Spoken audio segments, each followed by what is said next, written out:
ठाण्यामध्ये ईडीची कारवाई। दाऊदचा भाऊ अडचणीत सापडलेला आहे। दाऊदच्या भावाच्या फ्लॅटवर जप्ती आणण्यात आलेली आहे। कावेसर येथील न्यू पोलीस टॉवर मधील फ्लॅट बिल्डरला धमकावत बनावट नावे फ्लॅट घेतला होता।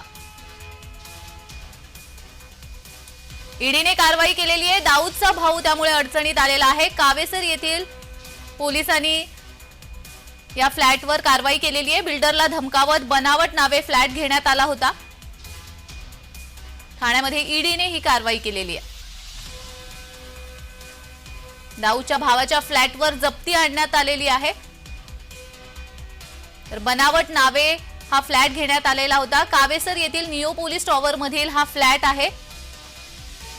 बिल्डरला धमकावून बनावट नावाच्या आधारे हा फ्लॅट विकत घेण्यात आला होता आणि या फ्लॅटवर आता कारवाई करण्यात आलेली आहे। ईडीने ही कारवाई केलेली आहे। त्यामुळे दाऊदचा भाऊ अडचणीत सापडलाय। तर या संदर्भात अधिक माहिती देण्यासाठी आमचे प्रतिनिधी कुणाल भोईटे आपल्या सोबत जोडले गेलेले आहेत। कुणाल, ईडीची महत्त्वाची कारवाई समोर येते आहे आणि त्यामुळे दाऊदचा भाऊ अडचणीत सापडला असल्याचं समजतंय। बनावट नावाच्या आधारे त्याने फ्लॅट विकत घेतला होता। काय अधिकची माहिती आहे? नक्कीच जान्हवी, एकंदरीत पाहायचं झालं तर कुख्यात गुंड दाऊद इब्राहिमचा भाऊ इक्बाल कासकरचा ईडीने जप्त केलेला ठाण्यातील फ्लॅट जो आहे तो ईडीने ताब्यात घेतलेला आहे। या कारवाईत ठाण्यातील घोडबंदर रोडवर असलेल्या कासकरच्या फ्लॅटवर ईडीने जप्ती आणली होती।